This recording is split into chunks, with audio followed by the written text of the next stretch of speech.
ಸ್ನೇಹಿತರೆ ನಮಸ್ತೆ, ಪೀಪಲ್ ಟಿವಿಗೆ ಸ್ವಾಗತ. ನಾನು ಮುರಳಿ ಮಾಲು. ಇಲ್ಲಿ ಯಾರೂ ಮುಖ್ಯರಲ್ಲ, ಯಾರೂ ಅಮುಖ್ಯರಲ್ಲ. ಸ್ನೇಹಿತರೆ, ಇವತ್ತಿನ ಈ ಒಂದು ಸಂಚಿಕೆಯನ್ನು ಕುವೆಂಪು ಅವರ ಮಲೆಗಳಲ್ಲಿ ಮದುಮಗಳು ಅನ್ನುವಂಥ ಕಾದಂಬರಿಯಲ್ಲಿ ಬರುವಂಥ ಒಂದಷ್ಟು ಸಾಲುಗಳ ಮೂಲಕ ಶುರು ಮಾಡಿದೆ. ಅಂದರೆ ಇದಕ್ಕೊಂದು ಬಲವಾಗಿರುವಂಥ ಕಾರಣ ಕೂಡ ಇದೆ. ನೀವು ಒಂದಷ್ಟು ಜನ ಈಗಾಗಲೇ ಆ ಒಂದು ಕಾರಣ ಏನು ಅನ್ನೋದ್ರ ಬಗ್ಗೆ ನೀವು ಒಂದಷ್ಟು ಜನಕ್ಕೆ ಗೆಸ್ ಆಗಿರ್ಬೋದು. ಧರ್ಮಸ್ಥಳ ಎಂತಹ ಗನಂದಾರಿ ಕೆಲಸಕ್ಕೆ ಇವತ್ತು ಇಡೀ ರಾಷ್ಟ್ರ ಮತ್ತು ಅಂತಾರಾಷ್ಟ್ರೀಯ ಮಟ್ಟದಲ್ಲಿ ದೊಡ್ಡ ಮಟ್ಟದ ಸುದ್ದಿ ಆಗ್ತಾ ಇದೆ ಅನ್ನುವಂಥದ್ದು ಎಲ್ರಿಗೂ ಸಹ ಗೊತ್ತಿದೆ. ನಾಡಿನ ಅಸಂಖ್ಯಾತ ಜನ ಧರ್ಮಸ್ಥಳ ಸೌಜನ್ಯ ಪ್ರಕರಣ ಮತ್ತು ಅಲ್ಲಿ ನಡೆದಂತಹ ಸರಣಿ ಸಾವುಗಳೇನಿದ್ದಾವೆ ಆ ಪ್ರಕರಣಗಳ ಬಗ್ಗೆ ಧ್ವನಿ ಎತ್ತಾ ಬರ್ತಾ ಇದ್ದಾರೆ. ನ್ಯಾಯಕ್ಕಾಗಿ ಆಗ್ರಹವನ್ನು ಮಾಡ್ತಿದ್ದಾರೆ. ಬಟ್ ರಾಜ್ಯದ ಪ್ರತಿಷ್ಠೆಯ ಸಂಕೇತ ಆಗಿರುವಂತಹ ಕುಪ್ಪಳ್ಳಿ ಕುವೆಂಪು ಅವರ ಪ್ರತಿಷ್ಠಾನದ ಅಧ್ಯಕ್ಷ ಮತ್ತು ಈ ಕಾಂಗ್ರೆಸ್ನ ನಾಯಕರು ಆಗಿರುವಂಥ BL ಶಂಕರ್ ಅವರು ಆಡಿರುವಂಥ ಮಾತು ಪ್ರಜ್ಞಾವಂತರು ಸಹ ತಲೆ ತಗ್ಗಿಸ್ಬೇಕು, ಆ ರೀತಿ ಇದೆ.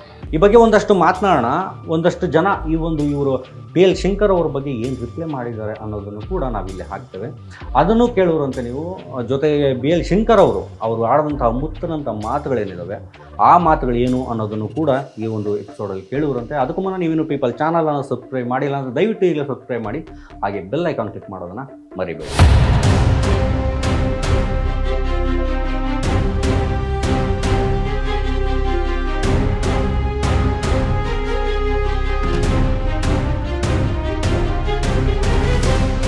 ಸ್ನೇಹಿತರೆ, ಒಂದು ದಿನದ ಹಿಂದೆ ಅಷ್ಟೇ ಹೆಂಗ್ಪುಂಗ್ಲಿ ಅಂತಲೇ ರಾಜ್ಯದಲ್ಲಿ ಮನೆ ಮಾತಾಗಿರುವಂತಹ ಚಕ್ರವರ್ತಿ ಸೂಲಿಬೆಲೆ ಎಂಬಂತಹ ಆಸಾಮಿ ಏನಿದ್ದಾನೆ, ಆತನ ಒಂದು ಯೂಟ್ಯೂಬ್ ಚಾನಲ್ನಲ್ಲಿ ಕುವೆಂಪು ಪ್ರತಿಷ್ಠಾನದ ಅಧ್ಯಕ್ಷರಾಗಿರುವಂಥ ಮತ್ತು ಕಾಂಗ್ರೆಸ್ ನಾಯಕರು, ಕಾಂಗ್ರೆಸ್ ನಾಯಕರು BL ಶಂಕರ್ ಅವರು ನೇರವಾಗಿ ಧರ್ಮಸ್ಥಳದ ಧರ್ಮಾಧಿಕಾರಿ ವೀರೇಂದ್ರ ಹೆಗ್ಡೆ ಅವರ ಪಾದಕ್ಕೆ ಬಿದ್ದಂತೆ ಒಂದು ರೀತಿ ಅವರ ಮಾತುಗಳನ್ನು ಮಾತನಾಡಿದರು.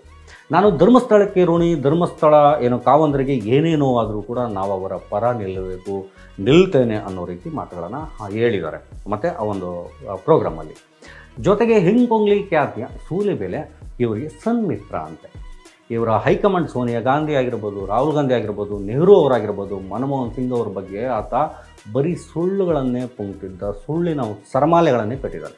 ಈಗಲೂ ಅದೇ ರೀತಿ ಪುಂಕ್ತ ಸುಳ್ಳುಗಳನ್ನೇ ಹೇಳ್ತಾ ಬರ್ತಿರುವಂಥ ಸೂಲಿಬೆಲೆ ಈತನಿಗೆ ಸನ್ಮಿತ್ರ ಅಂತೆ. ಅದೇನೇನು ಹೇಳಿದ್ರು ಅನ್ನೋದ್ರ ಬಗ್ಗೆ ಚುಟುಕಾಗಿ ನೋಡ್ಕೊಬನ್ನಿ, ಮತ್ತೆ ಮಾತನಾಡೋಣ. ಎರಡು ಪದಗಳನ್ನು ಕೇಳಿದಂಥ ಸಂದರ್ಭದಲ್ಲಿ ನನಗೆ ಇಲ್ಲ ಅಂತ ಹೇಳಲಿಕ್ಕೆ ಬರೋದಿಲ್ಲ. ಅದು ಒಂದು ಧರ್ಮಸ್ಥಳ, ಇನ್ನೊಂದು ವೀರೇಂದ್ರ ಹೆಗ್ಡೆಯವರು. ನಾನು ಕುವೆಂಪು ಅವರ ಹೆಸರು ಇಲ್ಲಿ ಪ್ರಸ್ತಾಪ ಆಯಿತು, ಅದಕ್ಕೋಸ್ಕರ ಬೇರೆ ಯಾವುದೋ ಸಭೆಗೆ ತಯಾರಾಗಿದ್ದಂಥ ಒಂದು ಮಾತನ್ನು ಇಲ್ಲಿ ಹೇಳಲಿಕ್ಕೆ ಬಯಸ್ತೇನೆ. ಕುವೆಂಪುರವರು ಹೇಳಿದಂಥದ್ದು ಇದು. ಧರ್ಮಸ್ಥಳ ಅಂದರೆ ಹೇಗೆ ಅಂತೇಳಂದರೆ, ವೀರೇಂದ್ರ ಹೆಗ್ಡೆಯವರು ಅಂದರೆ ಹೇಗೆ ಅಂತೇಳಂದರೆ, ಇದು ಕುವೆಂಪು ಹೇಳಿದಂಥ ರೀತಿಯಲ್ಲಿ ಇಲ್ಲಿ ಯಾರೂ ಮುಖ್ಯರಲ್ಲ, ಯಾರೂ ಅಮುಖ್ಯರಲ್ಲ, ಯಾವುದೂ ಯಕಶ್ಚಿತವಲ್ಲ.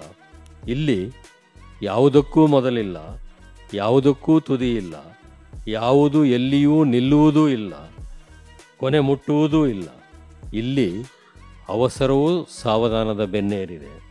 ಇಲ್ಲಿ ಎಲ್ಲದಕ್ಕೂ ಇದೆ ಅರ್ಥ, ಯಾವುದೂ ಅಲ್ಲ ಅರ್ಥ ವ್ಯರ್ಥ.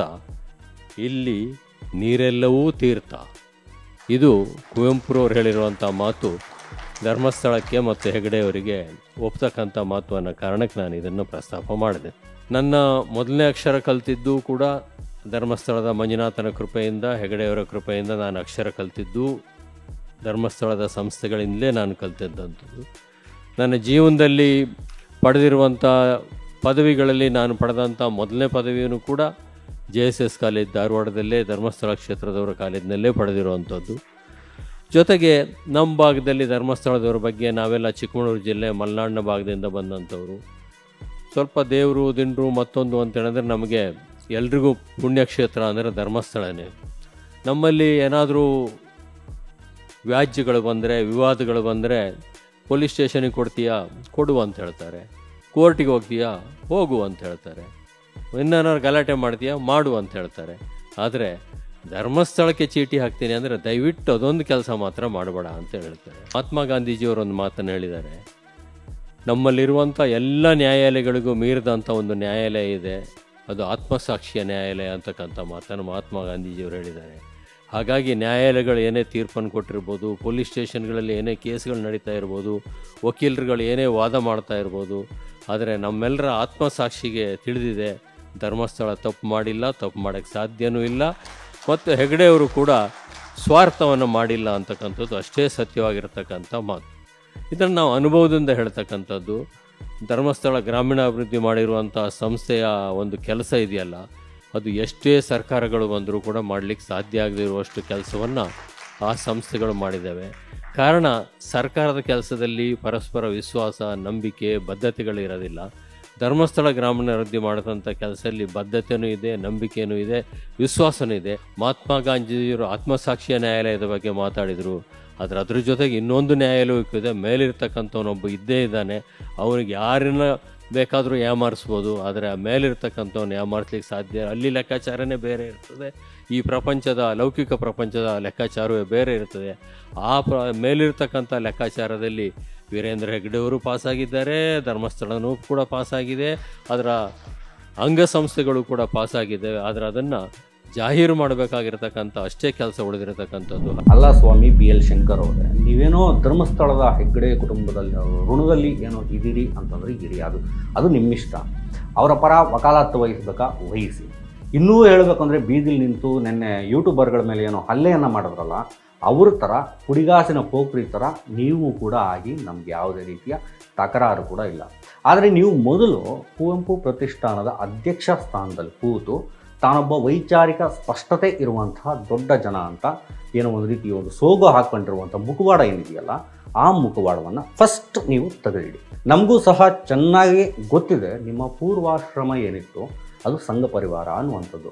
ಈ ಕಾಂಗ್ರೆಸ್ನವರಿಗೆ ಇನ್ನೂ ಸಹ ಅದು ಅರ್ಥವಾದಂತಿಲ್ಲ. ನೀವು RSSನ ಇನ್ನೊಂದು ವಿಂಗ್ ಆಗಿರುವಂಥ ABVP ಸಂಘಟನೆಯ ಕಟ್ಟಾಳು ಅನ್ನುವಂಥದ್ದು ಕೂಡ ನಮಗೆ ಚೆನ್ನಾಗಿ ಗೊತ್ತು. ಹಾಗಂತ ನಿಮ್ಮ ಅಜೆಂಡಾಗಳು, ಅಲ್ಲಿನ ಅಜೆಂಡಾಗಳೇನಿದಾವಲ್ಲ, ಆ ಎಲ್ಲ ಅಜೆಂಡಾಗಳನ್ನು ತಗೊಂಡು ಬಂದು ನಾಡಿನ ಸಾಕ್ಷಿ ಪ್ರಜ್ಞೆ, ಕನ್ನಡದ ಅಸ್ಮಿತೆ ಆಗಿರುವಂಥ ಕುವೆಂಪು ಅವರ ಪ್ರತಿಷ್ಠಾನಕ್ಕೆ ತಂದು ಸುರಿಬೇಡಿ ಅಂತಲೇ ನಮ್ಮ ಒಂದು ಆಗ್ರಹ. ಇಡೀ ರಾಜ್ಯವೇ ಧರ್ಮಸ್ಥಳ ಸೌಜನ್ಯ ಪ್ರಕರಣ ಮತ್ತು ಸರಣಿ ಸಾವಿಗೆ ನ್ಯಾಯಕ್ಕಾಗಿ ಆಗ್ರಹ ಮಾಡ್ತಾ ಇದೆ. ಈ ಟೈಮಲ್ಲಿ ನಿಮ್ಮ ಈ ಹೇಳಿಕೆ ನಿಮ್ಮ ಸೋಗಲಾಡಿತನವನ್ನು ಹೊರಗಡೆ ಆಗ್ತಿದೆ ಅಂತಲೇ ಹೇಳ್ತೀವಿ. ನೀವು ನಿಂತಿದ್ದು ಜಾಗ ಏನಿದೆ, ಆ ಒಂದು ವೇದಿಕೆ ಏನಿದೆಯಲ್ಲ, ಅದು ನಿಮ್ಮನ್ನು ಈ ರೀತಿ ಮಾತಾಡ್ತಿರ್ಬೋದು. ಅದೇ ನಿಮ್ಮ ಸನ್ಮಿತ್ರ ಅಂತೇನೋ ಹೇಳಿದ್ರಲ್ಲ ನೀವು, ಆ ಹೆಂಗ್ಪುಂಗ್ಲಿ ಖ್ಯಾತಿಯ ಸೂಲಿಬೆಲೆಯ ಗಾಳಿ ನಿಮಗೆ ಸೋಕಿರಲೂಬಹುದು. ನಿಮ್ಗೆ ಗೊತ್ತಿರಲಿ, ನಿಮ್ಮ ಈ ಮಾತನ್ನು ನಾಡಿನ ಪ್ರಜ್ಞಾವಂತ ಸಮಾಜ ಏನಿದೆ ಅದು ನೇರವಾಗಿ ಖಂಡಿಸುತ್ತೆ. ನಿಮಗೆ ನಿಮ್ಮ ಹೆಗ್ಗಡೆಯ ಚರಣವೇ ಮುಖ್ಯ ಆಗೋದಾದರೆ ಮೊದಲು ಕುವೆಂಪು ಪ್ರತಿಷ್ಠಾನದ ಅಧ್ಯಕ್ಷಗಿರಿಯನ್ನು ಬಿಟ್ಟು ಕೆಳಗಡೆ ಇಳೀರಿ ಅಂತ ಈ ಎಂಟೈರ್ ಜನ ಏನಿದ್ದಾರೆ, ಪ್ರಜ್ಞಾವಂತ ಜನ, ಅವರು ಒತ್ತಾಯವನ್ನು ಮಾಡ್ತಿದ್ದಾರೆ. ನಿಮ್ಮ ನಿಲುವಿನ ಬಗ್ಗೆ ನಾಡಿನ ಪ್ರಜ್ಞಾವಂತ ಸಮಾಜ ಏನು ಹೇಳ್ತಿದೆ ಅನ್ನೋದನ್ನು ಕೂಡ ಇಲ್ಲಿ ಈಗ ಹಾಕ್ತಿದ್ದೇವೆ. ದಯವಿಟ್ಟು ಒಂದ್ಸರಿ ಕೇಳ್ಕೊಂಡು ಬನ್ನಿ. ಈಗ ಕುವೆಂಪು ಅವರು ಧರ್ಮಸ್ಥಳದಲ್ಲಿ ನಡೀತಕ್ಕಂಥ ದೇವರದ ಹೆಸರಿನಲ್ಲಿ ನಡೀತಕ್ಕಂಥ ಮೌಢ್ಯಗಳ ಬಗ್ಗೆ ಅವತ್ತೇ ಆ ಕಾಲಕ್ಕೆ ಅವರು ಪ್ರಶ್ನೆಯನ್ನ ಮಾಡಿದ್ದು ಅಂತ. ಬಟ್ ಈಗ ಅದನ್ನ ಪ್ರಸ್ತಾವನೆ ಮಾಡ್ತಾ ಇದ್ದಾರೆ PL ಶಂಕರ್. ಮಾಡೋದ್ರ ಮೂಲಕ ಅದು ಒಂದು ರಾಂಗ್ ಇಂಟರ್ಪ್ರಿಟೇಷನ್ ಮಾಡಕ್ ಹೊರಟ್ಬಿಟ್ಟಿದ್ದಾರೆ. ಕುವೆಂಪು ಅವರ ಮಾತುಗಳನ್ನೇ ನೀವು ವಿಡಿಯೋ ನೋಡಿದ್ರೆ ಗೊತ್ತಾಗುತ್ತೆ. ಕುವೆಂಪು ಅವರ ಮಾತುಗಳನ್ನೇ ರಾಂಗ್ ಇಂಟರ್ಪ್ರಿಟೇಷನ್ ಮಾಡಕ್ ಹೊರಟಿದ್ದಾರೆ. ಹೌದು ಹೌದು. ಕುವೆಂಪು ಅವರ ವೈಚಾರಿಕತೆ ಕನ್ನಡ ನಾಡಿನಲ್ಲಿ ಬಹಳ ಎತ್ತರದ ಮಟ್ಟದಲ್ಲಿ ನಾವು ನೋಡ್ತಾ ಇದ್ದೀವಿ. ಕುವೆಂಪು ಅವರೇ ನಮ್ಗೆ ಆದರ್ಶ. ನಮ್ಮ ವೈಚಾರಿಕತೆಗೆ ಕುವೆಂಪು ಅವರೇ ಆದರ್ಶ. ಸಾಂಸ್ಕೃತಿಕವಾಗಿ ಮತ್ತು ಸಾಹಿತ್ಯಿಕವಾಗಿ ಕುವೆಂಪುರ ಹೊರತಾದ ಇನ್ನೊಂದು ವ್ಯಕ್ತಿತ್ವವನ್ನ ನಾವು ಕಾಣಕ್ ಸಾಧ್ಯ ಆಗದಿರುವಂತ ಕಾಲಘಟ್ಟದಲ್ಲಿ ನಾವಿದೀವಿ. ಆ ಪರಂಪರೆಯನ್ನು ಮುಂದುವರ್ಸ್ಕೊಂಡು ಹೋಗೋ ಪ್ರಯತ್ನ ನಡೀತಾ ಇದೆ ರಾಜ್ಯದಲ್ಲಿ. ಸೊ ಇಂತಹ ಸಂದರ್ಭದಲ್ಲಿ ಕುವೆಂಪು ಪ್ರತಿಷ್ಠಾನದ ಅಧ್ಯಕ್ಷರಾಗಿರ್ತಕ್ಕಂಥವ್ರು ಕುವೆಂಪು ಅವರ ವೈಚಾರಿಕತೆಯ ಜೊತೆಗೆ ಜನಸಾಮಾನ್ಯರಲ್ಲಿ ಅರಿವಿನ ಮೂಡಿಸ್ತಕ್ಕಂಥ ವೈಜ್ಞಾನಿಕ ಪ್ರಜ್ಞೆಯನ್ನ, ವೈಚಾರಿಕ ಪ್ರಜ್ಞೆಯನ್ನ ಮೂಡಿಸ್ತಕ್ಕಂಥ ನಿಟ್ಟಿನಲ್ಲಿ ಕೆಲಸ ಮಾಡಬೇಕಾಗಿರ್ತಕ್ಕಂಥ ಜವಾಬ್ದಾರಿ ಸ್ಥಾನದಲ್ಲಿರೋರು ನನ್ನ ಪ್ರಕಾರ. ಹೌದು. ಪ್ರತಿಷ್ಠಾನದ ಉದ್ದೇಶಗಳೇ ಹಾಗೆ ಇದ್ದಿತ್ತು. ಕುವೆಂಪು ಅವರ ಪ್ರತಿಷ್ಠಾನ ಮಾಡಿದ್ದು ಯಾಕೆಂದ್ರೆ ತುಂಬಾ ಮೇರು ವ್ಯಕ್ತಿತ್ವದ ಕವಿ, ಸಾಹಿತಿ, ಚಿಂತಕ. ಕುವೆಂಪು ಅವರ ವಿಚಾರಧಾರೆಗಳನ್ನ ಜನಮಾನಸದಲ್ಲಿ ಬಿತ್ತಬೇಕು, ವಿಸ್ತರಿಸಬೇಕು. ಹೌದು. ಆ ಮೂಲಕ ವೈಚಾರಿಕ ಪ್ರಜ್ಞೆಯನ್ನ ಎತ್ತರಕ್ಕೆ ತಗೊಂಡೋಗ್ಬೇಕು ನಮ್ ಜನರಲ್ಲಿ ಅಂತಕ್ಕಂಥದ್ದು. ಸೊ ಅಂತ ವೈಚಾರಿಕ ಪ್ರಜ್ಞೆ ಮೂಡಿಸ್ತಕ್ಕಂಥ ಸ್ಥಾನದಲ್ಲಿರ್ತಕ್ಕಂಥ PL ಶಂಕರ್ ಅವರು ಧರ್ಮಸ್ಥಳ ಪ್ರಸಕ್ತವಾಗಿ ನಡೀತಕ್ಕಂಥ ಧರ್ಮಸ್ಥಳದಲ್ಲಿ ಇಲ್ಲಿ ಒಂದು ಸ್ಪಷ್ಟ ಇದೆ. ದೇವರ ವಿರುದ್ಧ ನಡೀತಿರ್ತಕ್ಕಂಥ ಪ್ರತಿಭಟನೆ, ಹೋರಾಟಗಳಲ್ಲ ಇದು. ದೇವರ ಹೆಸರಿನಲ್ಲಿ ನಡೆದಿರಬಹುದಾದಂತ ಎಲ್ಲ ಅಪರಾಧಗಳನ್ನು ಮತ್ತು ಮೌಢ್ಯಗಳ ವಿರುದ್ಧ ಒಂದು ಧ್ವನಿ ಎತ್ತಿದೆ ಸಮಾಜ. ಹೌದು. ಈ ಸಂದರ್ಭದಲ್ಲಿ ಕುವೆಂಪು ಪ್ರತಿಷ್ಠಾನದ ಅಧ್ಯಕ್ಷರಾಗಿರ್ತಕ್ಕಂಥ PL ಶಂಕರ್ ಅವರು ವ್ಯಕ್ತಿಗತವಾಗಿಯೂ ಮತ್ತು ಆ ಸ್ಥಾನದ ಘನತೆಗೆ ತಕ್ಕಂತೆ ಈ ವಿಚಾರಗಳನ್ನ ಬೆಂಬಲಿಸಬೇಕಿತ್ತು. ಹೌದು.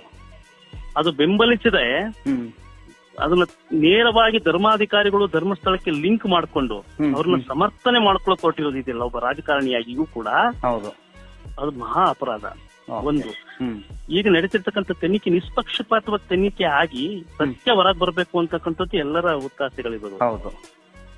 ಇಂತಹ ಸಂದರ್ಭದಲ್ಲಿ ಒಂದು ಪ್ರತಿಷ್ಠಿತ ಸ್ಥಾನಮಾನದಲ್ಲಿ ಇರ್ತಕ್ಕಂಥವ್ರು ಏಕಪಕ್ಷೀಯವಾದಂತ ಅಭಿಪ್ರಾಯವನ್ನು ವ್ಯಕ್ತಪಡಿಸೋದಿದೆಯಲ್ಲ, ಅದು ಏನನ್ನ ಸೂಚಿಸುತ್ತೆ? ಹಾಗಾಗಿ ಅವ್ರು ನಿಲುವು ಸ್ಪಷ್ಟಪಡಿಸ್ಬೇಕು. ಇಲ್ಲ ಕುವೆಂಪು ಅವರ ವೈಚಾರಿಕತೆಯನ್ನು ಮುಂದುವರಿಸಬೇಕು ಅಂತಕ್ಕಂಥ ಕುವೆಂಪು ಪ್ರತಿಷ್ಠಾನದಲ್ಲಿದ್ರೆ ಈ ರೀತಿಯ ಪಕ್ಷಪಾತಿ ಮಾತುಗಳನ್ನ ಆಡ್ತಕ್ಕಂಥದ್ದು, ಅಥವಾ ಯಾರೆಲ್ಲ ಜನ ಮಾತಾಡ್ತಾ ಇದಾರಲ್ಲ ಅಧರ್ಮದ ವಿರುದ್ಧ ಹೋರಾಟ ನಡೀತಾ ಇದೆ, ಧರ್ಮ ಮತ್ತು ಅಧರ್ಮದ ನಡುವೆ. ಸೊ ಈ ಅಧರ್ಮದ ಪಕ್ಷಪಾತಿಯಾಗಿ ಮಾತಾಡೋದನ್ನ ನಿಲ್ಲಿಸಬೇಕು. ಹಾಗೆ ಮಾತಾಡ್ಲೇಬೇಕು ಅನ್ನೋ ನಿಮ್ಗೆ ಏನಾರು ಅಭಿಲಾಷ ಇದ್ರೆ ದಯಮಾಡಿ ಕುವೆಂಪು ಪ್ರತಿಷ್ಠಾನದ ಅಧ್ಯಕ್ಷ ಸ್ಥಾನದಿಂದ ನಿರ್ಗಮಿಸಬೇಕು. ನಿರ್ಗಮಿಸಿ ಸೀಮಿತವಾದಂತಹ ಸಂಘಟನೆಗಳು ಇದಾವೆ ಈಗ ಆಲ್ರೆಡಿ. ಮತೀಯವಾದವನ್ನ ನಿಂದಿಸ್ತಕ್ಕಂಥ ಮೌಢ್ಯಗಳನ್ನ ಪ್ರತಿಪಾದಿಸ್ತಕ್ಕಂಥ ಸಂಘಟನೆಗಳಿದಾವೆ. ಆ ಪ್ಲಾಟ್ಫಾರ್ಮ್ ಅಲ್ಲಿ ಹೋಗಿ ನಿಂತ್ಕೊಂಡು ಅವ್ರು ಮಾತಾಡ್ಲಿ, ಅವಾಗ ನಾವು ಕೇಳೋದಿಲ್ಲ, ಪ್ರಶ್ನೆ ಕೇಳೋದಿಲ್ಲ. ಸೊ ಎಲ್ರಿಗೂ ಅವ್ರವ್ರ ಅಭಿಪ್ರಾಯವನ್ನು ವ್ಯಕ್ತಪಡಿಸ್ತಕ್ಕಂಥ ಹಕ್ಕಿದೆ. ಆದ್ರೆ ಎಲ್ಲಿ ನಿಂತು ಮಾತಾಡ್ತಿದೀನಿ ಅನ್ನೋದು ಬಹಳ ಮುಖ್ಯ. ವೈರುಧ್ಯ ಇರಬಾರ್ದು ಅಲ್ವಾ? ನೀವು ಅಭಿಪ್ರಾಯ ವ್ಯಕ್ತಪಡಿಸಿದ್ದಾರೆ. ಕುವೆಂಪು ಪ್ರತಿಷ್ಠಾನದ ಉದ್ದೇಶ ಏನು, ಆಶಯ ಏನು? ದಯಮಾಡಿ ಅಲ್ಲಿಂದ ನಿರ್ಗಮಿಸ್ಬೇಕು. ಅವರು ನಿರ್ಗಮಿಸಿ ಅಭಿಪ್ರಾಯಗಳನ್ನು ವ್ಯಕ್ತಪಡಿಸ್ಲಿ ಅಂತಕ್ಕಂಥದ್ದು ನನ್ನ ಆಗ್ರಹ. ಕುವೆಂಪು ಟ್ರಸ್ಟಿನ ಅಧ್ಯಕ್ಷರಾದ ಸನ್ಮಾನ್ಯ BL ಶಂಕರ್ ಅವರು ಇತ್ತೀಚೆಗೆ ಯಾವುದೋ ಒಂದು ಸಭೆಯಲ್ಲೋ ಯೂಟ್ಯೂಬ್ನಲ್ಲೋ ಮಾತಾಡಿದ್ದನ್ನ ಸ್ವಲ್ಪ ಕೇಳಿಸ್ಕೊಂಡೆ. ಅದು ಯಾಕೋ ನನಗೆ ಸಹ್ಯ ಅಂತ ಅನ್ನಿಸ್ಲಿಲ್ಲ. ಕುವೆಂಪು ವಿಚಾರಧಾರೆಯನ್ನ ಕುವೆಂಪು ಪ್ರತಿಷ್ಠಾನದ ಅಧ್ಯಕ್ಷರು ಬಲವಾಗಿ ಪ್ರತಿಪಾದಿಸಬೇಕು. ಕುವೆಂಪು ಅವರ ವೈಚಾರಿಕ ನಡೆನುಡಿ ಇದೆಯಲ್ಲ, ಅದು ಇಡೀ ಕನ್ನಡಿಗರಿಗೆ ಆದರ್ಶ ಆಗಬೇಕು. ಇದು ಬರೀ ಕುವೆಂಪು ಚಿಂತನೆ ಮಾತ್ರ ಅಲ್ಲ, ಬಸವಾದಿ ಶರಣರ ಕಾಲದಿಂದಲೂ ಅದೆಲ್ಲವೂ ನಮ್ಮಲ್ಲಿದೆ. ಒಂದು ಪುರೋಹಿತಶಾಹಿಯ ವಿರುದ್ಧವಾದ ಬಹಳ ದೊಡ್ಡ ಹೋರಾಟ 12ನೇ ಶತಮಾನದಿಂದಲೂ ಶುರುವಾಗಿದೆ. ನಮ್ಮ ಕಾಲದಲ್ಲಿ ಅದನ್ನ ಬಲವಾಗಿ ಮುನ್ನಡೆಸಿದವರು ಮಹಾಕವಿ ಕುವೆಂಪು ಅವರು. ದೇವರು, ಧರ್ಮ, ಸಂಪ್ರದಾಯ ಇವುಗಳು ಎಂತಹ ವಂಚಕ ಕೇಂದ್ರಗಳಾಗಿದ್ದಾವೆ ಅನ್ನುವಂಥದ್ದನ್ನ ಕುವೆಂಪು ಹಲವಾರು ಕಡೆ ಹೇಳ್ತಾ ಹೋಗ್ತಾರೆ. ಅವರ ಪದ್ಯಗಳಲ್ಲಿ ಹೇಳಿದ್ದಾರೆ. ಅವರ ಕಾನೂರು ಹೆಗಡತಿ ಅಂತ ಕಾದಂಬರಿ ಒಳಗಡೆ ಅದನ್ನು ಪ್ರಸ್ತಾಪ ಮಾಡ್ತಾರೆ. ಅದೇ ರೀತಿಯಾಗಿ ಅವರ ಬೇರೆ ಬೇರೆ ಬರಹಗಳು, ಭಾಷಣಗಳಲ್ಲಿ ಅದನ್ನೆಲ್ಲ ಹೇಳಿದ್ದಾರೆ. ವಿಚಾರ ಕ್ರಾಂತಿಗೆ ಆಹ್ವಾನ ಇರ್ಬೋದು, ಸಂಸ್ಕೃತಿ ಕ್ರಾಂತಿಗೆ ಕಹಳೆ ನಾಂದಿ ಇರ್ಬೋದು, ಜನತಾ ಪ್ರಜ್ಞೆ ಮತ್ತು ವೈಚಾರಿಕತೆ ಇರ್ಬೋದು, ಅಥವಾ ಆತ್ಮಶ್ರೀಗಾಗಿ ನಿರಂಕುಶಮತಿಗಳಾಗಿ ಅನ್ನುವ ಉಪನ್ಯಾಸದಲ್ಲಿರ್ಬೋದು. ಇವೆಲ್ಲವೂ ಈಗಲೂ ನಮ್ಮೆದುರುಗಡೆ ಸ್ಪಷ್ಟ ದಾಖಲೆಗಳಾಗಿದ್ದಾವೆ. ಕುವೆಂಪು ಅವರ ನಿಜವಾದ ವಿಚಾರ ಶಕ್ತಿ ಏನು ಅನ್ನೋದು ಗೊತ್ತಿದೆ. ನಮ್ಮ ಜನರನ್ನ ಮತಮೌಢ್ಯಗಳಲ್ಲಿ ಕೆಡವಿ ಅವರನ್ನು ಸದಾ ಕಾಲ ಗುಲಾಮಗಿರಿಯ ವ್ಯವಸ್ಥೆಯಲ್ಲೇ ತಳ್ಳಬೇಕು ಅನ್ನೋದು ಈ ದೇಶದ ಪುರೋಹಿತಶಾಹಿಯ ವ್ಯವಸ್ಥಿತವಾದಂತ ಒಂದು ಪಿತೂರಿ. ಅದು ಎಲ್ಲಾ ಧರ್ಮಗಳಲ್ಲೂ ಇದೆ. ಅದು ಹಿಂದೂ ಧರ್ಮದಲ್ಲೂ ಇದೆ, ಕ್ರೈಸ್ತ ಧರ್ಮದಲ್ಲೂ ಇದೆ, ಅದು ಇಸ್ಲಾಂ ಧರ್ಮದಲ್ಲೂ ಇದೆ, ಜೈನ ಧರ್ಮದಲ್ಲೂ ಇದೆ. ಸೊ ಹೀಗಾಗಿ ಈ ಧರ್ಮಗಳಲ್ಲಿರುವ ಪುರೋಹಿತಶಾಹಿ ವ್ಯವಸ್ಥೆಯನ್ನ ಅವರು ಟೀಕಿಸ್ತಾರೆ. ಅದಕ್ಕೆ ಕುವೆಂಪು ಅವರು ಹೇಳೋದು, ಗುಡಿ ಚರ್ಚು ಮಸೀದಿಗಳ ಬಿಟ್ಟು ಹೊರ ಬನ್ನಿ. ಅವರು ಬರೀ ದೇವಾಲಯವನ್ನೇ ಬಿಟ್ಟು ಬನ್ನಿ ಅಂತ ಹೇಳ್ತಾ ಇಲ್ಲ, ಬರೀ ಮಸೀದಿಯನ್ನ ಬಿಟ್ಟು ಬನ್ನಿ ಅಂತ ಹೇಳ್ತಾ ಇಲ್ಲ. ಗುಡಿ, ಚರ್ಚು, ಮಸೀದಿ ಇವೆಲ್ಲವನ್ನು ಬಿಟ್ಟು ಹೊರಗಡೆ ಬನ್ನಿ ಅಂತ. ಇದರ ಅರ್ಥ ಏನು? ಇದು ಯಾಕೆ ಅಧ್ಯಕ್ಷರಾದಂತ ಶಂಕರ್ ಅವರಿಗೆ ಅರ್ಥ ಆಗ್ತಾ ಇಲ್ಲ? ಜನರಲ್ಲಿ ಎಂಥ ಒಂದು ಅವರಲ್ಲಿ ಮಂಕು ಕೌದಿದೆ ಅಂತಂದ್ರೆ, ಶಂಕರ್ ತರದ ಸೂಕ್ಷ್ಮಮತಿ ರಾಜಕಾರಣಿಗಳು ನಾವು ಅವ್ರನ್ನ ಬಹಳ ಗೌರವಿಸ್ತೀವಿ, ಪ್ರೀತಿಸ್ತೀವಿ. ಕುವೆಂಪು ಅವ್ರ ಬಗೆಗೆ ಅವ್ರಿಗೆ ಅಪಾರವಾದ, ಯಾಕೆಂದ್ರೆ ಅವರು ಕುವೆಂಪು ಹುಟ್ಟಿದ ತಾಣದಿಂದಲೇ ಹುಟ್ಟಿ ಬಂದವರು, ರಾಜಕಾರಣದಲ್ಲೂ ನಿಷ್ಕಳಂಕವಾಗಿ ಕೆಲಸ ಮಾಡ್ಕೊಂಡು ಬಂದವರು. ಆಮೇಲೆ ಪದೇ ಪದೇ ಪದೇ ಈ ಕೋಮುವಾದಿ ಪಕ್ಷಗಳಿಂದ ತೊಂದರೆಗೆ ಈಡಾದವರೇ ಸ್ವತಃ ಶಂಕರ್ ಅವರು. ಎಷ್ಟು ಸಲಿ ಅವರನ್ನ ಅಲ್ಲಿ ಚಿಕ್ಕಮಗಳೂರು ಜಿಲ್ಲೆಯಲ್ಲಿ ಕೋಮುವಾದಿಗಳು ಸೋಲಿಸಿದ್ದಾರೆ.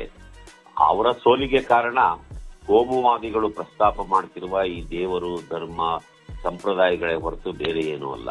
ಇದೆಲ್ಲ ಹಾಳಾಗೋಗ್ಲಿ. ಧರ್ಮಸ್ಥಳದಲ್ಲಿ ಏನು ನಡೀತಾ ಇದೆ ಅನ್ನುವಂಥದ್ದನ್ನ ಶಂಕರ್ ಅವರು ಒಮ್ಮೆ ಅವರ ಸಹೋದ್ಯೋಗಿ ಉಗ್ರಪ್ಪನವ್ರ ಜೊತೆಯಲ್ಲಿ ಮಾತಾಡಿ ಆದ್ರೂ ತಿಳ್ಕೊಂಡ್ರೆ ಒಳ್ಳೇದು ಅಂತ ನನಗನ್ಸುತ್ತೆ. ಅಲ್ಲಿ ಒಬ್ಬ ಸೌಜನ್ಯ ಎನ್ನುವ ಹೆಣ್ಣು ಮಗಳು, ಅದು ಶೂದ್ರ ಹೆಣ್ಣು ಮಕ್ಕಳು, ಒಕ್ಕಲಿಗ ಜನಾಂಗದ ಹೆಣ್ಣು ಮಗಳು ಆ ರೀತಿ ಹೀನಾಯವಾದಂತ ಸಾವಿಗೆ ಈಡಾಗೋದು, ಅತ್ಯಾಚಾರಕ್ಕೆ ದುರಾಚಾರಕ್ಕೆ ಒಳಗಾಗೋದು ಅನ್ನೋದಿದೆಯಲ್ಲ, ಅಕಸ್ಮಾತ್ ನಮ್ಮ ಮನೆಯ ಹೆಣ್ಣು ಮಕ್ಕಳಾಗಿದ್ದಿದ್ರೆ, ಶಂಕರ್ ಅವ್ರ ಮನೆಯ ಹೆಣ್ಣು ಮಕ್ಕಳಾಗಿದ್ದಿದ್ರೆ ನಾವು ಹೇಗೆ ವರ್ತಿಸ್ತಾ ಇದ್ದೋ ಅನ್ನುವಂಥದ್ದನ್ನ ನಾವು ಆತ್ಮಾವಲೋಕನ ಮಾಡ್ಕೋಬೇಕಾಗಿದೆ. ಇರ್ಲಿ, ಒಂದ್ ಕಡೆ ದೇವರು ಮತ್ತೊಂದು ದೇವಮಾನ ಅವೆಲ್ಲ ಹಾಳಾಗಿ ಹೋಗ್ಲಿ, ಆದ್ರೆ ನ್ಯಾಯ ಯಾರಿಗೆ ಸಿಗಬೇಕಾಗಿದೆ? 400 ಚಿಲ್ಲರೆ ಜನರನ್ನ ಅಲ್ಲಿ ಹತ್ಯೆ ಮಾಡಲಾಗಿದೆ ಅಂತ ಹೇಳ್ಬಿಟ್ಟು ಎಲ್ಲರೂ ಮಾತಾಡ್ತಾ ಇದ್ದಾರೆ. ಈ ಸತ್ಯವನ್ನ ಯಾಕೆ ಹುಡುಕೋದಕ್ಕೆ ಪ್ರಯತ್ನ ಮಾಡಬಾರದು? ಇದು ನಿಜವಾಗ್ಲೂ ಕುವೆಂಪು ಅವರ ಆಶಯಗಳಿಗೆ ವಿರುದ್ಧವಾಗಿ. ಇತ್ತೀಚೆಗೆ BL ಶಂಕರ್ ಅವರು ಧರ್ಮಸ್ಥಳದ ಕುರಿತು ಮಾತನಾಡಿದ್ದು, ಆ ವಿಡಿಯೋನ ಗಮನಿಸಿದೀವಿ. ಅವರು ಹುಬ್ಬಳ್ಳಿ ಟ್ರಸ್ಟ್ನ ಅಂದ್ರೆ ಕುವೆಂಪು ಟ್ರಸ್ಟ್ನ ಅಧ್ಯಕ್ಷರವರು. ಅವರ ಮೌಢ್ಯ ಇಷ್ಟರ ಮಟ್ಟಿಗಿದೆ ಅಂತ ನಮಗೆ ಇಲ್ಲಿವರೆಗೂ ತಿಳಿದಿರಲಿಲ್ಲ. ಅವರು ಅಲ್ಲೇನ್ ಮಾತಾಡಿದ್ದಾರೆ, ಕುವೆಂಪು ಕಾನೂರು ಹೆಗ್ಗಡತಿ ಪುಸ್ತಕದಲ್ಲಿ ಆರಂಭಿಕವಾಗಿ ಮಾತಾಡಿರೋ ಇಲ್ಲಿ ಯಾರು ಮುಖ್ಯರಲ್ಲ ಅನ್ನೋದನ್ನ ಅಲ್ಲಿ ಅವರು ತಿರುಚಿ ಬಳಸ್ಕೊಂಡಿರೋದನ್ನ ನಾವು ವಿರೋಧಿಸ್ತೀವಿ. ಮತ್ತೆ BL ಶಂಕರ್ ಅವರು ಈ ತತ್ಕ್ಷಣ ಟ್ರಸ್ಟ್ ಇಂದ ಅವರ ಅಧ್ಯಕ್ಷ ಸ್ಥಾನನ ತೊರೆದು ಮೊದಲು ಕುವೆಂಪು ಅವ್ರನ್ನ ಓದೋದನ್ನ ಕಲ್ತ್ಕೋಬೇಕು, ಅವ್ರ ಓದನ್ನ ಅರ್ಥ ಮಾಡ್ಕೊಂಡು ಆಮೇಲೆ ಕುವೆಂಪು ಬಗ್ಗೆ ಮಾತಾಡ್ಬೇಕು. ಅಲ್ಲಿವರೆಗೂ ಅವ್ರು ಕುವೆಂಪು ಬಗ್ಗೆ ಮಾತಾಡೋದಕ್ಕೆ ಅವರಿಗೆ ಯಾವುದೇ ಹಕ್ಕು ಇಲ್ಲ. ಯಾಕೆಂದ್ರೆ ಅಭಿವ್ಯಕ್ತಿ ಸ್ವಾತಂತ್ರ್ಯ ಅಂತ ಹೇಳಿ ಒಬ್ಬ ವ್ಯಕ್ತಿಗೆ ಇಲ್ಲಿವರೆಗೆ ಕುವೆಂಪು ವಿರುದ್ಧ ಬೇಕಾದಷ್ಟು ಜನ ಮಾತಾಡಿದ್ದಾರೆ, ಆದ್ರೆ ಕುವೆಂಪುಗೆ ಇಷ್ಟು ದೊಡ್ಡ ಅಪಚಾರ ಮಾಡಿರೋ ಮೊದಲನೇ ವ್ಯಕ್ತಿ ಇವರು. ಹಾಗಾಗಿ ಟ್ರಸ್ಟ್ ಅನ್ನ ತೊರಿಬೇಕು. ಮತ್ತೆ ಮಂಜುನಾಥ್ ಈ ಹಿಂದೆನೂ ನಮ್ಮನ್ನೆಲ್ಲ ಕಾಪಾಡಿದ್ದಾನೆ, ಮುಂದೇನೂ ಕಾಪಾಡ್ತಾನೆ ಅಂದ್ರೆ ಹಾಗಾದ್ರೆ ಇವರು ಕುವೆಂಪು ಹೇಳಿದಂತಹ ವಿಶ್ವಮಾನ ಅವ್ರನ್ನ ಕಾಪಾಡಲ್ಲ ಅಂತ ಅರ್ಥ ಆಯ್ತು. ಯಾಕೆಂದ್ರೆ ಧರ್ಮಕ್ಕೆ ವಿರುದ್ಧವಾಗಿ ನಡ್ಕೊಳ್ಳೋರು ಅನ್ನೋ ಅರ್ಥದಲ್ಲೇ ಇದೆ BL ಶಂಕರ್ ಅವರ ಮಾತು. ಈ ವಿಶ್ವಮಾನ ಅವರು ಯಾರು ಅಂದ್ರೆ BL ಶಂಕರ್ ಪ್ರಕಾರ ಕುಲಗೆಟ್ಟವರು. ಸೌಜನ್ಯ, ಅನನ್ಯ ಭಟ್, ಪ್ರೇಮಲತಾ ಮುಂತಾದವರದೆಲ್ಲ ಏನಲ್ಲಿ ರೇಪ್ ಆಗಿದೆ, ನಾಪತ್ತೆ ಆಗಿದ್ದಾರೆ ಅಥವಾ ದೌರ್ಜನ್ಯಕ್ಕೆ ಒಳಪಟ್ಟಿದ್ದಾರೆ, ಅವರೆಲ್ಲರೂ ವಿಶ್ವಮಾನವರು. ಅವರನ್ನ ಮಂಜುನಾಥ ಕಾಪಾಡಲ್ಲ ಅಂತಲೇ ಹೇಳ್ತಿದಾರಲ್ವಾ BL ಶಂಕರ್. ಮಂಜುನಾಥ ಕಾಪಾಡೋದಾದ್ರೆ ಬಹಳ ಮುಖ್ಯವಾಗಿ ಅವ್ರನ್ನ ಕಾಪಾಡ್ಬೇಕಿತ್ತಲ್ವಾ. ನಮಗೆ ಮಂಜುನಾಥನ ಅಗತ್ಯ ಏನೂ ಇಲ್ಲ, ಈ ತರದ ಯಾವುದೇ ಅಲೌಕಿಕದ ಅಗತ್ಯ ಇಲ್ಲ. BL ಶಂಕರ್ ಸ್ಪಷ್ಟ ಅರ್ಥ ಮಾಡ್ಕೋಬೇಕು, ಕುವೆಂಪು ಅವ್ರನ್ನ ಓದ್ಕೋಬೇಕು. ಅಲ್ಲಿವರೆಗೂ ಮರ್ಯಾದೆಯಿಂದ ಅವ್ರು ದೂರ ಇರಬೇಕು, ಟ್ರಸ್ಟ್ ಇಂದ, ಕುವೆಂಪು ಟ್ರಸ್ಟ್ ಇಂದ ದೂರ ಇರಬೇಕು. ಇದು ನಮ್ಮಂಥವರ ಒತ್ತಾಯ. ಇಡೀ ರಾಜ್ಯ ಮತ್ತೆ ಅಕ್ಕಪಕ್ಕದ ರಾಜ್ಯಗಳು ಮತ್ತು ಹೊರದೇಶಗಳಲ್ಲೂ ಕೂಡ, ನಮ್ಮ ಇಂಡಿಯಾ ಅಲ್ಲದೆ ಹೊರದೇಶಗಳಲ್ಲೂ ಕೂಡ ಅಲ್ಲಿ ಧರ್ಮಸ್ಥಳದಲ್ಲಿ ಒಂದಿಷ್ಟು ಕೊಲೆಗಳಾಗಿದೆ, ಮತ್ತೆ ಕೆಲವು ಅತ್ಯಾಚಾರಗಳು ಆಗಿದೆ ಅಂತಕ್ಕಂಥ ಒಂದಿಷ್ಟು ಮಾಹಿತಿ ಮತ್ತೆ ದೂರುಗಳ ಆಧಾರದ ಮೇಲೆ ಜನ ಅದರ ಬಗ್ಗೆ ತನಿಖೆ ಆಗ್ಬೇಕು, ಮತ್ತೆ ಸತ್ಯ ಹೊರಗೆ ಬರಬೇಕು. ಅಲ್ಲಿ ಯಾರು ಮಾಡಿದರೆ, ಯಾರು ಅದನ್ನು ಮುಚ್ಚಿ ಹಾಕಿದ್ದಾರೆ ಅನ್ನೋಕ್ಕಿಂತ ಅದು ಎಲ್ಲವೂ ಕೂಡ ಹೊರ ಜಗತ್ತಿಗೆ ಗೊತ್ತಾಗ್ಬೇಕು. ಮತ್ತೆ ತಪ್ಪು ಯಾರೇ ಮಾಡಿದ್ರು ಕೂಡ ಅದಕ್ಕೆ ಶಿಕ್ಷೆ ಆಗ್ಬೇಕು ಅಂತೇಳಿ ಜನ ಅದನ್ನ ಕೇಳ್ತಾ ಇದ್ದಾರೆ. ಜೊತೆಗೆ ಕೆಲವು ಮಾಧ್ಯಮಗಳು, ಅದು ಸೋಷಿಯಲ್ ಮೀಡಿಯಾದಲ್ಲಿ ಬರ್ತಕ್ಕಂಥ ಯೂಟ್ಯೂಬ್ ನ್ಯೂಸ್ಗಳಾಗ್ಲಿ ಅಥವಾ ಬೇರೆ ಬೇರೆ ಮಾಧ್ಯಮಗಳು ಮತ್ತೆ ಕೆಲವು ಸಂಘಟನೆಗಳು ಕೆಲವು ಧ್ವನಿಯನ್ನು ಎತ್ತಿದ್ದಾರೆ. ಅದಕ್ಕೆ ಸಂಬಂಧಪಟ್ಟ ಹಾಗೆ ಸರ್ಕಾರವು ಕೂಡ ಈಗ SITಯನ್ನು ಕೂಡ ನೇಮಕ ಮಾಡಿದೆ. ಮತ್ತೆ ಇಡೀ ಕರ್ನಾಟಕದ ಬಹಳಷ್ಟು ಜನ ಸಾಹಿತಿಗಳು, ಪ್ರಗತಿಪರರು, ಇನ್ನು ಬಹಳ ವಿಷಯಗಳಲ್ಲಿ ನ್ಯೂಟ್ರಲ್ ಆಗಿದ್ದವರು ಕೂಡ ಒಂದು ತನಿಖೆ ಆಗ್ಲಿ, ಅಲ್ಲಿ ಯಾರು ಸತ್ತಿದ್ದಾರೆ ಅದಕ್ಕೆ ನ್ಯಾಯ ಸಿಗ್ಲಿ, ಅದು ಸೌಜನ್ಯ ಆಗಿರ್ಬೋದು, ಅನನ್ಯ ಭಟ್ ಆಗಿರ್ಬೋದು ಅಥವಾ ಇನ್ನೊಂದು ಯಾವುದೇ ಆಗಿರ್ಬೋದು, ಅದಕ್ಕೆ ನ್ಯಾಯ ಸಿಗ್ಲಿ ಅಂತ ಒಂದು ಕೂಗು ಕೇಳ್ತಾರೆ. ಇದರ ನಡುವೆನೆ ತಾನು ಇದುವರೆಗೂ ಕೂಡ ಪ್ರಗತಿಪರರು ಅನ್ನೋ ರೀತಿಯಲ್ಲಿ ಗುರ್ತಿಕೊಂಡಂತಹ BL ಶಂಕರ್ ತರದ ಹಿರಿಯ ರಾಜಕಾರಣಿಗಳು ಮತ್ತೆ ಸಮಾಜದಲ್ಲಿ ಒಂದು ವೈಚಾರಿಕತೆ ಉಳ್ಳಂತ ಒಬ್ಬ ವ್ಯಕ್ತಿ ಅಂತಕ್ಕಂಥವ್ರು ಕೂಡ ಈ ರೀತಿಯಲ್ಲಿ ಹೋಗಿ ಹಂಪ ನಾಗರಾಜಯ್ಯ ಈ ತರದವರೆಲ್ಲ ಹೋಗಿ ಒಂದು ವ್ಯವಸ್ಥೆಯ ಪರವಾಗಿ ನಿಂತು ಮಾತನಾಡೋದಿದೆಯಲ್ಲ, ಇದು ಖಂಡನೀಯವಾಗಿದ್ದು ಮತ್ತೆ ಈ ರೀತಿಯ ಬೆಳವಣಿಗೆಗಳು ಅವರ ಅವಕಾಶವಾದಿತನವನ್ನ ತೋರಿತು.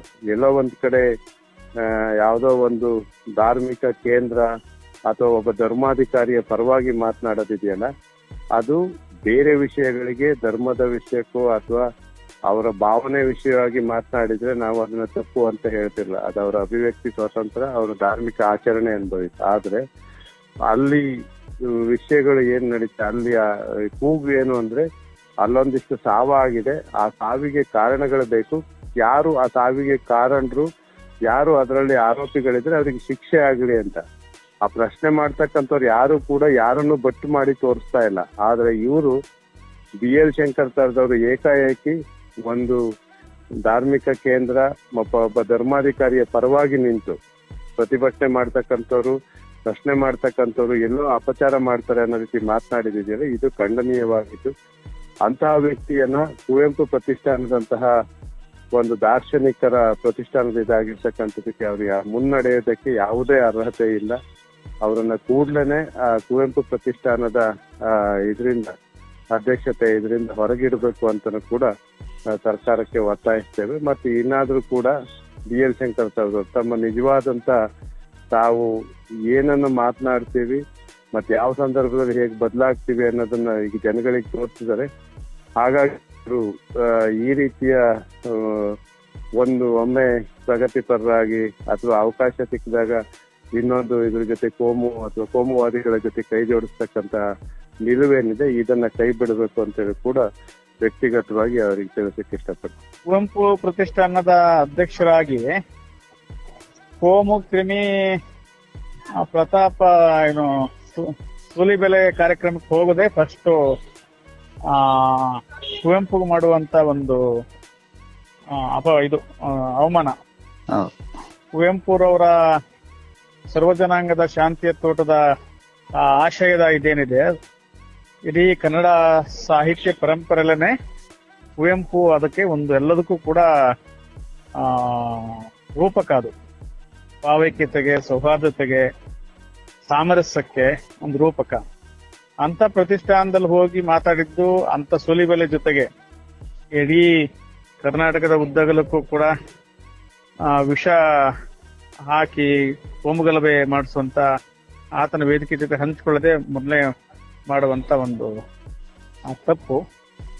ಎರಡನೇದು, ಈ ಧರ್ಮಸ್ಥಳ ರಿಪಬ್ಲಿಕ್ ಕಾಮಂದ ಅವಂದೇನ್ ಸರ್ವಾಧಿಕಾರದ ಇದೇನಿದೆ ಅದು ಕೋಟೆ ಅಲುಗಾಡ್ತಾ ಇದೆ.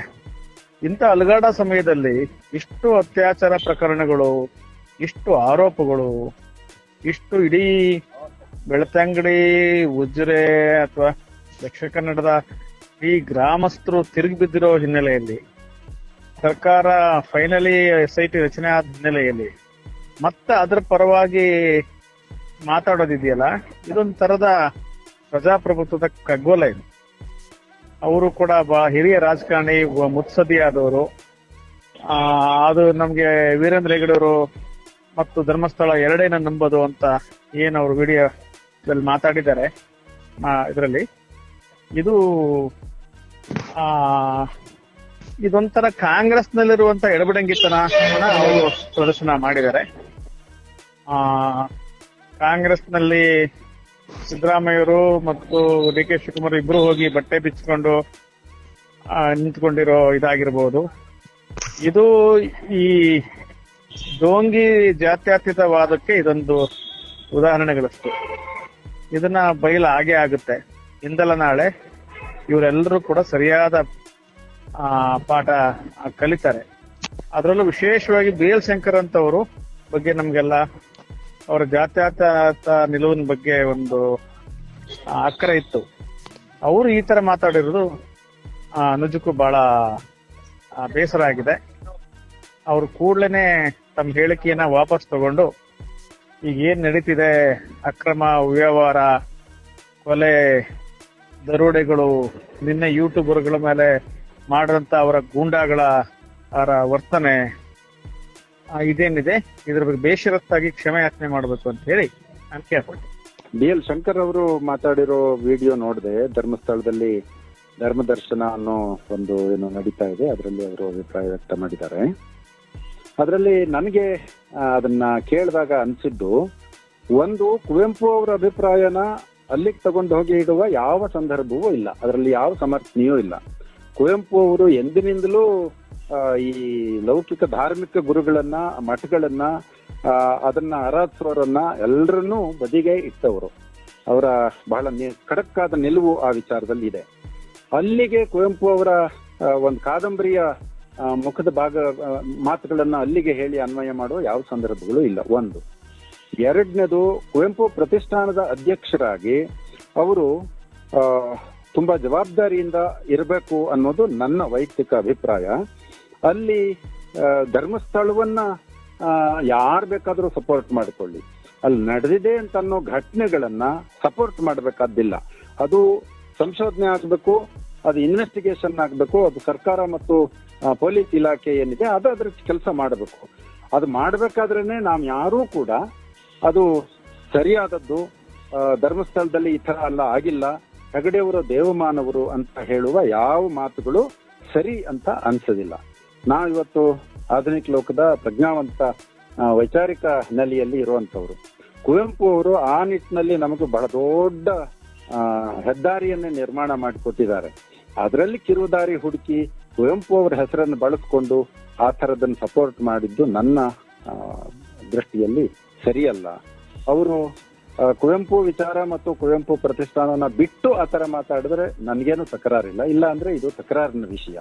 ಈಗ ಪ್ರತಿಷ್ಠಾನದ ಅಧ್ಯಕ್ಷರಾಗಿದ್ದಂತಹ BL ಶಂಕರ್ ಅವರು ಧರ್ಮಸ್ಥಳ ಮತ್ತು ವೀರೇಂದ್ರ ಹೆಗ್ಗಡೆ ಎರಡೂ ಜನರನ್ನ ಒಂದು ತಕಡಿನಲ್ಲಿಟ್ಟು ಅವರು ದೈವಾಂಶ ಸಂಭೂತರು ಅನ್ನೋಂಥದ್ದನ್ನ ಜನಸಾಮಾನ್ಯರ ಭಾವನೆಯಲ್ಲಿ ಏನಿದೆಯೋ ಅದನ್ನ ಅವರು ಇದು ಮಾಡೋದಕ್ಕೆ ಅಂದ್ರೆ ಪ್ರಚುರಪಡಿಸೋದಕ್ಕೆ ಹೋದ್ರು. ಅದಕ್ಕೆ ಬಳಸ್ಕೊಂಡಿರೋಂಥದ್ದು ಗಾಂಧಿಯಂತಹ ಮಾನವತಾವಾದಿನ ಮತ್ತೆ ಕುವೆಂಪು ತರಹದ ಒಬ್ಬ ದಾರ್ಶನಿಕನ.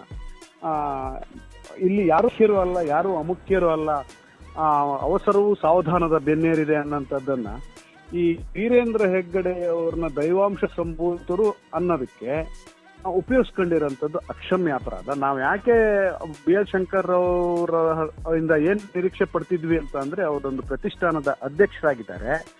ಅಧ್ಯಕ್ಷರಾಗಿರೋರು ಕುವೆಂಪುರವರ ವಿಚಾರಧಾರೆಗಳನ್ನ, ಅವರ ವಿಚಾರ ಕ್ರಾಂತಿಗೆ ಆಹ್ವಾನ ಅನ್ನೋಂಥ ಘಟಿಕೋತ್ಸವ ಭಾಷಣವನ್ನ, ನಿರಂಕುಶಮತಿಗಳಾಗಿ ಅನ್ನೋಂಥ ಭಾಷಣವನ್ನ, ಆ ವಿಚಾರವನ್ನ ಜನರಿಗೆ ಪ್ರಚುರಪಡಿಸ್ಬೇಕೇ ವಿನಃ ಮೌಢ್ಯ, ಕಂದಾಚಾರ ಇತ್ಯಾದಿಗಳನ್ನ ಜನರಿಗೆ ತುಂಬಿ ಇಡೀ ಒಂದು ಸಮಾಜವನ್ನೇ ಅಸಮಾನತೆಯ ಮೇಲೆ ಮುಂದೆ ತರೋದಕ್ಕೆ ನೋಡ್ತಾ ಇರುವಂತಹ ದೈವಾಂಶ ಸಂಭೂತರನ್ನಲ್ಲ ಅಥವಾ ಆ ತರಹದ ಸ್ಥಳಗಳನ್ನಲ್ಲ ಅನ್ನೋದನ್ನ ಮಾನ್ಯ BL ಶಂಕರ್ ಅವ್ರ ತರಹದ ಒಬ್ಬ ವ್ಯಕ್ತಿ ತಿಳ್ಕೋಬೇಕಾಗಿದೆ. ಜೊತೆಗೆ ಇನ್ನೂ ಒಂದು ನಾವು ಹೇಳ್ಬೇಕಾಗಿರೋದು ಅಂತಂದ್ರೆ ಇವತ್ತು ಧರ್ಮಸ್ಥಳ ಅನ್ನೋಂಥದ್ದು, ವೀರೇಂದ್ರ ಹೆಗ್ಗಡೆ ಅನ್ನೋಂಥದ್ದು ಬಹಳ ಮುಖ್ಯವಾಗಿರೋಂಥ ವಿಷಯ ಅಲ್ಲದೆ ಇದ್ರೂ ಸಹ ಮೌಢ್ಯ, ಕಂದಾಚಾರ, ಅಸಮಾನತೆಯಿಂದ ನರಳ್ತಾ ಇರೋಂಥ ಈ ಸಮಾಜಕ್ಕೆ ಇವತ್ತೊಂದು ಚಳುವಳಿಯ ರೂಪದಲ್ಲಿ ಹೋರಾಟಗಳು ನಡೀತಾ ಇದ್ದಾವೆ. ಅಂತಹ ಹೋರಾಟಗಳನ್ನ ಹತ್ತಿಕ್ಕೋದಕ್ಕೆ ನಾ ಮುಂದು ತಾ ಮುಂದು ಅಂತೇಳಿ ಬರ್ತಾ ಇರೋಂಥ ರೋಹಿತ ಚಕ್ರತೀರ್ಥ ಅಥವಾ ಇವನು ಯಾರು ಸೂಲಿಬೆಲೆ, ಇವರು ಕೂತಿರೋಂಥ ಜಾಗದಲ್ಲಿ ಕೂತ್ಕೊಂಡು ಯಾರನ್ನು ಮೆಚ್ಚಿಸೋದಕ್ಕೋಸ್ಕರವಾಗಿ, ರಾಜಕಾರಣಕ್ಕೋಸ್ಕರವಾಗಿ BL ಶಂಕರ್ ತರಹದ ಒಬ್ಬ ಪ್ರಜ್ಞಾವಂತ ರಾಜಕಾರಣಿಯು ಸಹ ಈ ತರ ಮಾತಾಡೋಂಥದ್ದು ತಪ್ಪಿನ ಪರಮಾವಧಿ. ಅವ್ರು ಮಾತಾಡ್ಬೇಕು ಅಂತಿದ್ರೆ ಮೊದಲನೇದಾಗಿ ಏನ್ ಮಾಡ್ಬೇಕು ಪ್ರಾಥಮಿಕವಾಗಿ ಅಂದ್ರೆ ಕುವೆಂಪು ಪ್ರತಿಷ್ಠಾನದ ತರಹದ ಒಂದು ಇಡೀ ರಾಜ್ಯದ ಅಥವಾ ದೇಶದ ಸಾಂಸ್ಕೃತಿಕ ಕೇಂದ್ರ ಹಾಗೂ ನಮ್ಮೆಲ್ಲರ ಆಸಕ್ತಿಯ ಕೇಂದ್ರ, ಸರ್ವರಿಗೂ ಸಮಪಾಲು ಸರ್ವರಿಗೂ ಸಮಬಾಳು ಅಂತೇಳಿ ಹೇಳಿರೋಂತಹ ರಾಷ್ಟ್ರಕವಿ ಕುವೆಂಪುರವರ ಸಂದೇಶದ ಜನ್ಮಸ್ಥಳ ಆಗಿರೋಂಥ ಕುಪ್ಪಳ್ಳಿಯ ಕುವೆಂಪು ಟ್ರಸ್ಟ್ಗೆ ಅವ್ರು ರಾಜೀನಾಮೆ ಕೊಡಬೇಕು. ಇನ್ ಬೇರೆ ಯಾವ್ದಾದ್ರು ಒಂದು ಟ್ರಸ್ಟ್, ಧರ್ಮಸ್ಥಳದಲ್ಲಿ 10 ಟ್ರಸ್ಟ್ಗಳಿದಾವೆ, ಆ ಟ್ರಸ್ಟ್ಗಳ ಅಧ್ಯಕ್ಷ ಸ್ಥಾನವನ್ನ ವಹಿಸ್ಕೊಂಡು ಮೊನ್ನೆ ಏನು ಮಾತಾಡಿದ್ರು ಅದನ್ನೆಲ್ಲ ಮಾತಾಡಿದ್ರು ನಮ್ದು ಯಾವುದೇ ಆಕ್ಷೇಪಣೆಗಳು ಇಲ್ಲ. ಮೊದಲು BL ಶಂಕರ್ ಅವರು ಈ ತರಹದ ವಿಚಾರಗಳನ್ನೇ ಜನರಿಗೆ ನಾನು ಮುಟ್ಟಿಸ್ತೀನಿ ಅನ್ನೋಂಥದ್ದು ಅವರ ಮನಸ್ಥಿತಿ ಆದ್ರೆ ಅವರು ಖಂಡಿತವಾಗಿ ಮೊದಲು ಮಾಡಬೇಕಾಗಿರೋಂಥ ಕೆಲಸ ಕುವೆಂಪು ಟ್ರಸ್ಟಿನ ಅಧ್ಯಕ್ಷ ಸ್ಥಾನಕ್ಕೆ ಅವರು ರಾಜೀನಾಮೆ ಕೊಡಬೇಕು. ಇದಕ್ಕಿಂತಲೂ ಸಹ ಹಿಂದೆ ಮಾನ್ಯ ಹಂಪನಾಗರಾಜಯ್ಯನವರು, ಹಾಗೆ ರಾಕ್ಲೈನ್ ವೆಂಕಟೇಶ್ರವರು ಹಾಗೂ BL ಶಂಕರ್ ಅವರು ಒಂದು ಪ್ರೆಸ್ ಮೀಟ್ ಮಾಡಿ, ಅದರ ಪ್ರತಿಯೂ ಸಹ ನನ್ನ ಹತ್ರ ಇದೆ, ಪ್ರೆಸ್ ಮೀಟ್ ಮಾಡಿ ಸೌಜನ್ಯ ಪರ ಹೋರಾಟ ಏನ್ ನಡೀತಾ ಇತ್ತು ಧರ್ಮಸ್ಥಳದಲ್ಲಿ, ಅದು ಒಂದ್ ವೇಳೆ ಆ ತರ ನಡೆದು ಧರ್ಮಸ್ಥಳವನ್ನ ತಪ್ಪಿತಸ್ಥ ಸ್ಥಾನಕ್ಕೆ ನಿಲ್ಲಿಸಬಾರದು, ವೀರೇಂದ್ರ ಹೆಗ್ಗಡೆ ಅವರು ದೈವಾಂಶ ಸಂಭೂತರು, ಅದು ಅಂತ ಹೋರಾಟ ಬೇಕಾಗಿಲ್ಲ ಅನ್ನೋಂಥ ಮಾತುಗಳನ್ನು ಆಡಿರೋಂಥದ್ದು ಸಹ ಈಗಾಗಲೇ ಇಡೀ ನಾಡಿನ ಜನರು ಗಮನಿಸಿದ್ದಾರೆ. ಈ ಎಲ್ಲ ಅದು ಅವತ್ತು ಅವರು ಟ್ರಸ್ಟಿನ ಅಧ್ಯಕ್ಷರಾಗಿರ್ಲಿಲ್ಲ, ಅವತ್ತು ಹಂಪ ನಾಗರಾಜ್ ಅವರು ಇನ್ಯಾರ ಆಗಿದ್ರು. ಆದ್ರೆ ಇವತ್ತು ಮಾತಾಡಿರೋಂಥದ್ದು ಇದೆಯಲ್ಲ, ಅಂದ್ರೆ ಮೊನ್ನೆಯ 3 ದಿನಗಳ ಕಾಲ ಧರ್ಮಸ್ಥಳದಲ್ಲಿ ನಡೆದಿರೋಂಥ ಸೆಮಿನಾರ್ನಲ್ಲಿ ಮಾತಾಡಿರೋಂಥದ್ದು ಇದೆಯಲ್ಲ, ಅದು ಪ್ರತಿಷ್ಠಾನದ ಅಂದ್ರೆ ಕುವೆಂಪು ಪ್ರತಿಷ್ಠಾನದ ಅಧ್ಯಕ್ಷರಾಗಿ ಅವರು ಮಾತಾಡಿದ್ದು. ಅದು ಖಂಡಿತವಾಗಿಯೂ ಸಹ ಈ ನಾಡಿನ ಪ್ರಜ್ಞಾವಂತರು ಯಾವತ್ತೂ ಸಹ ನಾವು ಮೊದಲೇ ಹೇಳಿದಂತೆ ಇಲ್ಲಿ ಯಾರೂ ಮುಖ್ಯರಲ್ಲ, ಯಾರೂ ಅಮುಖ್ಯರಲ್ಲ. ಹಾಗಾಗಿ ಕುವೆಂಪು ಪ್ರತಿಷ್ಠಾನಕ್ಕೆ ನೀವು ಮುಖ್ಯರಲ್ಲ ಸ್ವಾಮಿ. ನಿಮಗೆ ನಿಮ್ಮ ಹೆಗ್ಗಡೆನೇ ಮುಖ್ಯ ಆಗೋದಾದರೆ ಅದಕ್ಕಿಂತ ದೊಡ್ಡ ವೇದಿಕೆ ಆಗಿರುವಂತಹ ಪ್ರತಿಷ್ಠಾನದಿಂದ ಹೊರಗಿರಿ ಅನ್ನೋದು ಇಡೀ ರಾಜ್ಯದ ಪ್ರಜ್ಞಾವಂತರ ಒತ್ತಾಯ. Thanks for watching video. ಇಷ್ಟ ಆಗಿದ್ರೆ ಲೈಕ್ ಮಾಡಿ, ಶೇರ್ ಮಾಡಿ, ಹಾಗೆ ಬೆಲ್ ಐಕಾನ್ ಕ್ಲಿಕ್ ಮಾಡೋದನ್ನು ಮರಿಬೇಡಿ.